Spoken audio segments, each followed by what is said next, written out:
tafsiri haqidagi munosabatli muhim masalalardan birisi Qur'onning tarjima masalasi.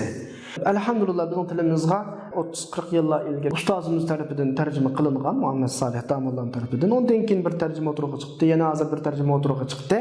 Boshqa tillarga qarasak, masalan, ba'zi tillarda 15-20 tarjimasi bor, yana bir tillarda 100 xil tarjimasi bor. Har holda Qur'onning tarjimasi Hijriya 700-800-yillar atrofida tunji bo'lib ingliz tiliga mustashriqlar tarafidan tarjima qilingan.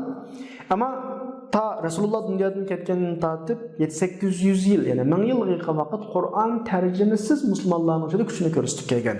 Menda inchki bir nuqta vaslarga ketmoqchi bo'lgan, o'zimga qoldirma bu masalani.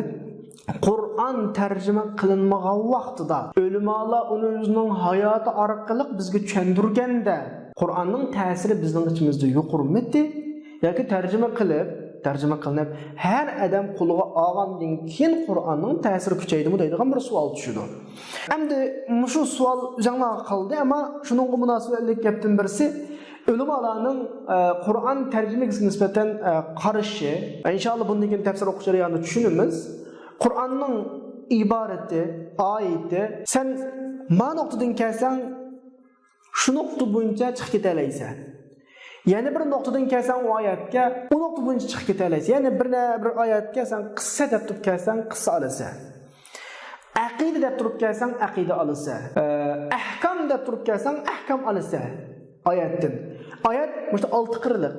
Ya'ni nurg'un mazmunlarni o'z ichiga olgan. Haqiqatan sen farq etmaysan ba'zi. Sening kallangda faqat qissalar bo'lsa, zot Qur'on qarasang qissalar ko'rasan. Kallang aqidani olaman deb kelsan, aqida olasan. Ahkam olaman deb kelsan, ahkam olasan. Bu dal Qur'onning hozirgi arabcha shaklda ifodalanadigan alohidalik. Ammo yana bir tilga tarjima qilgandan keyin tarjimonning kallasi qaysi tarafga kuchliroq kelsa, shu tarafdagi ifodalangan tarjimada yana bir taraf qolib qoladi. Aniq, mana bir nuqtada qo'ysin, Qur'onning tarjimasi Qur'on emas.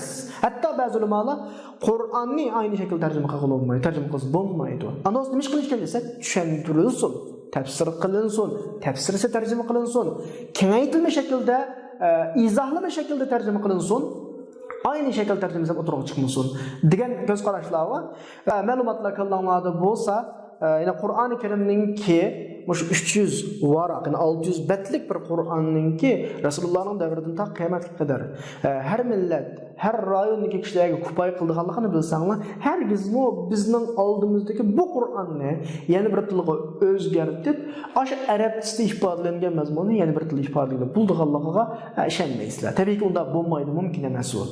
Qur'oni Karim dal shu so'z san'ati eng voyaga chiqqan vaqtidagi kitob. Tushgan kitob. Qur'oni Karimni o'z vaqtidagi kishilarningki hayron qilib, masalan, uning qarashtirish qilib petinolmasligining bir taraflari bo'ladi.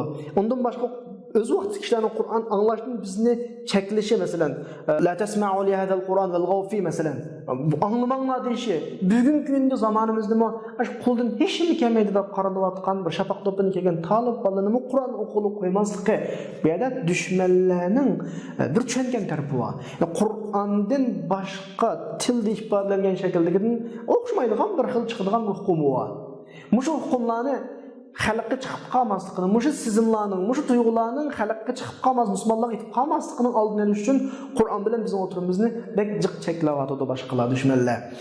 Shu nuqtadan Qur'oni Karimni aynan shaklda tarjima qilish asla mumkin emas, ammo izohlansa bu Qur'ondan shu izohlovchining tushungan ma'lum tarafini ifodalagan bo'ladi, shu xil shaklda muomala qilsak bo'ladi. Endi oxirgi bir muhim mazmundan birisi Qur'oni Karimni tafsir qilish kelsak, biz hozir dal shu nuqtada nima uchun biz tafsirga ehtiyojliq degan kelsak, biz hayotimizni Qur'onning asosiy birinchi nishoni bizni programmalash. Yani bizni Qur'oncha bir hayotda yashatish, Qur'onni bizga aylantirib o'tish. Ya'ni Qur'onni bizga aylantirish yoki bizni Qur'onga aylantirish. Qur'onni yarışarida zaminning ustida hayot mengayotgan ikki qutluq holatga ekilish. Qur'onni oilada ayol baloqalarimiz, xulum qo'shnilarimiz, ota-onalarimiz, ustozlarimiz va butun kishilar bilan muomala qilgan holatga ekilish Qur'onni. Ya'ni so'zlayotgan Qur'on, uxlayotgan Qur'on, qo'rqayotgan Qur'on, nangayotgan Qur'on, kurash qilayotgan Qur'on holatiga ekilish. Bu Qur'onning asosiy maqsadi.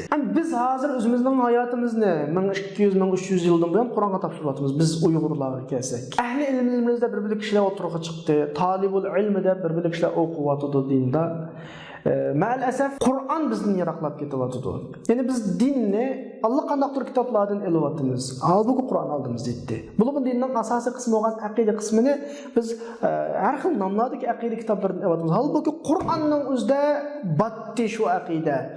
Qur'onni xos kishilar bilan tushunadigan, qog'ilib tushunmaydigan bir narsa emas Qur'on. Qur'onning o'zi dedi. Biz Qur'onni tushunishga oson qildik, qulay qildik. Qani kim tushunadi deyotdi Qur'on? Biz Qur'onni tushunishga oson qildik, qulay qildik. Qani kim tushunadi? Kim bor tushunadiganlardan deyotdi?